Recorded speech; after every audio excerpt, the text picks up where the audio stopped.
bahwasanya yang dikatakan dengan investment, yang dikatakan dengan investment ini berkaitan dengan posisi yang pertama debt investment, ya, kemudian share investment, dan juga bagaimana penyajiannya di laporan keuangan. Nah, jadi yang dikatakan dengan debt investment itu bagi perusahaan yang diinvestasi itu punya hutang, ya, Bapak Ibu. Jadi dia memiliki akun yang namanya debt investment.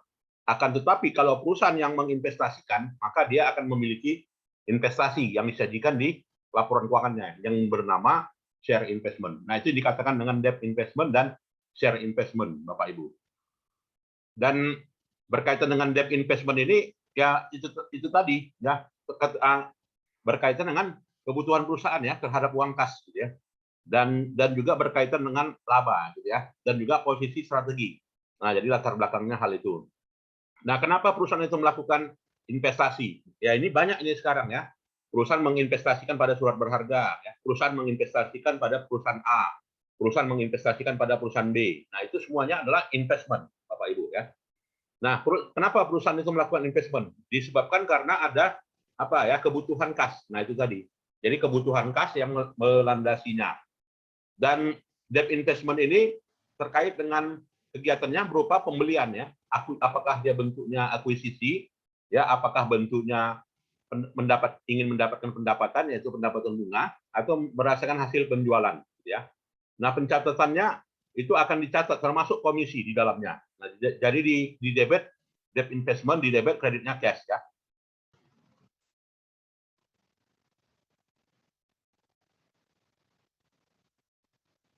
Ya.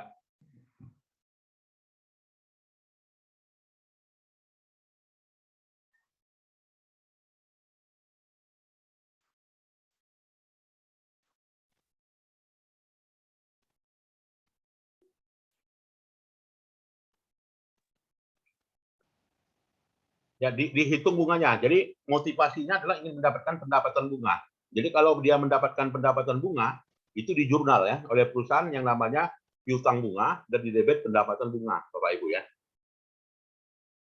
Dan dalam investasinya perusahaan itu menerbitkan surat berharga, ya. Maka dalam hal ini akan ada penjualan surat berharga.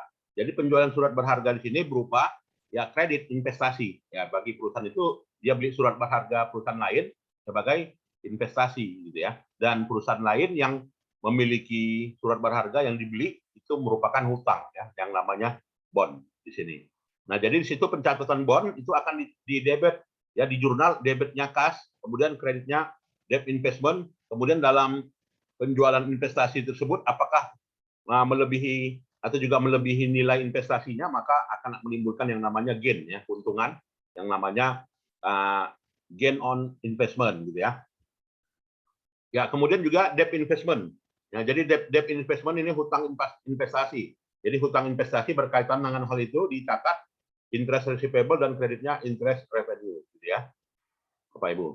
Dan kemudian juga bagaimana perkiraan share investment ini disajikan, ya. Nah, kalau perusahaan lain yang menginvestasikan pada perusahaan lainnya, kalau nilai investasinya lebih dari 20%, ya, kurang dari 20% dari total yang diinvestasikan atau total dari ekuitasnya, maka metodenya adalah metode biaya, ya, cost method.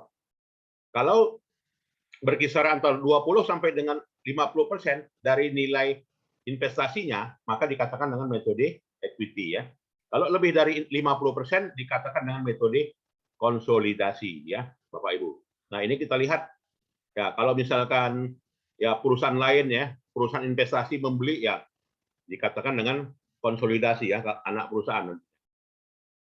Dan kenapa kalau dalam hal ini 20% tadi kurang dari 20% dikatakan dengan metode cost, ya. Perusahaan mencatat metode cost dan diakui sebagai penerimaan dividen di masa yang akan datang, ya. Dan pencatatannya, ya, share investment di debit, kreditnya cash. Nah, ini. Kemudian mencatatkan dividen, ya, diterima cash dan kreditnya dividen. Nah, jadi dividennya diakui, ya. Jadi orang yang menginvestasikan itu kan motifnya ada. Motifnya apa? Dividen, ya, Bapak Ibu. Ya, kemudian juga mencatatkan apa, ya, mencatatkan nilai sahamnya, ya, sebesar itu, ya, share investment di debit, kemudian cash, kemudian juga loss, gitu ya. Ya, jadi kalau dia di atas atau juga di bawah harga pagu, gitu ya. Nah, kalau metode ekuitas, nah di sini asumsi metode ekuitas, investasi dicatat sebesar harga perolehan, ya cost, ya dan juga disesuaikan dengan periode tersebut yang berhubungan, disesuaikan dengan labanya dan disesuaikan dengan dividen yang diterimanya, gitu ya. Ya, jadi dalam pencatatan investasinya di debit, share investment dan kreditnya cash, gitu ya. Kemudian mencatatkan pendapatan atas investasinya, share investment di kreditnya revenue from investment, ya. Bapak Ibu. Nah, kalau lebih dari 50%, maka dicatat ya parent company, kemudian subsidiary. Nah, jadi dia lebih dari 50% dianggap perusahaan bagian ya, bagian dari perusahaan dan juga anak perusahaan gitu ya, Bapak Ibu, dan disajikan pada laporan keuangannya. Nah, ini contohnya beberapa perusahaan-perusahaan yang kepemilikannya lebih dari 50%. Misalnya Adidas itu ya, Bapak Ibu ya. Jadi Adidas itu punya anak perusahaan yang namanya Reebok, Rockport, ya TaylorMade, Asbot. Nah, ini lazim ya. Tapi bisa aja di masa yang akan datang ya, ketika ada misalnya Nike, ya dalam hal ini Adidas ingin membutuhkan dana gitu ya, atau juga pemiliknya ingin menjual gitu kan, maka ya bisa aja ya Nike memiliki Adidas ya, sekaligus memiliki Reebok, sekaligus memiliki Rockport ya dan sebagainya. Nah, ini kalau kepemilikannya lebih dari 50% ya. Maka dalam pencatatan akuntansinya itu akan ada yang namanya control group ya, separate entitas dan juga single economy entitas. Nah, itu Bapak Ibu. Ya, kemudian bagaimana penyajiannya di laporan keuangan? Nah, jadi penyajiannya di laporan keuangan, nilai investasinya, ya artinya surat berharga itu dikategorikan dua ya, Bapak Ibu. Apakah yang diperjualbelikan atau yang nggak diperjualbelikan. Jadi kalau yang diperjualbelikan itu akan menimbulkan gain and loss, ya. Tapi yang tidak diperjualbelikan itu akan menimbulkan yang namanya dividen. Nah, situ ya. Dan kategori dari sekuritas di sini ya, itu tadi yang diperdagangkan, yang tidak diperdagangkan atau yang dipegang ya. Ya, jadi yang diperdagangkan di sini bersifat adanya buying and selling ya, pembelian dan juga penjualan. Nah, jadi perdagangannya itu akan menimbulkan yang namanya gain and loss ya. Jadi kalau kita untung ya waktu kita beli 2.000 kita jual 3.000 berarti gain. Ya, ketika kita beli 2.000 waktu jual 1.500 maka menimbulkan loss. Nah, jadi dari surat-surat berharga itu ya, maka akan dihitung berapa realisasi gain and loss-nya. Jadi berapa realisasi gain and loss-nya ditotalkan dan totalnya itu merupakan bagian dari trading security-nya. Pak Ibu ya. Dan jadi yang sifatnya non trading ini yang tidak diperdagangkan disajikan di mana? Disajikan di comprehensive income statement ya. Jadi Bapak Ibu yang unrealized loss ya disajikan di comprehensive income statement. Karena laporan keuangan itu kan dia ada 5 gitu ya. Nah, jadi salah satu dari item laporan keuangannya yang namanya comprehensive income statement ya, yang investasi tadi. Nah, dan disajikan di laporan posisi keuangan perusahaan ya. Jadi yang untung ruginya masuk comprehensive income statement, sedangkan nilai sahamnya ya, jumlah sahamnya masuk ke statement of financial position, Bapak Ibu ya. Nah, itu.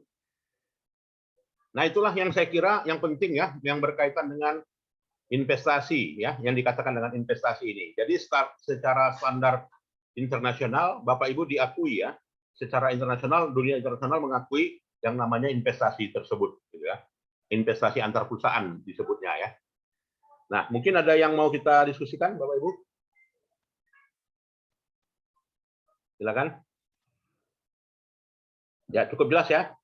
Baik, nanti nilai apanya untuk tugasnya nanti saya saya terbitkan di jurnal dan nantinya saya hubungi Bapak Ibu lagi ya melalui ketua kelas ya dan dikirimkan filenya dalam bentuk Microsoft Word ya kepada ketua kelas.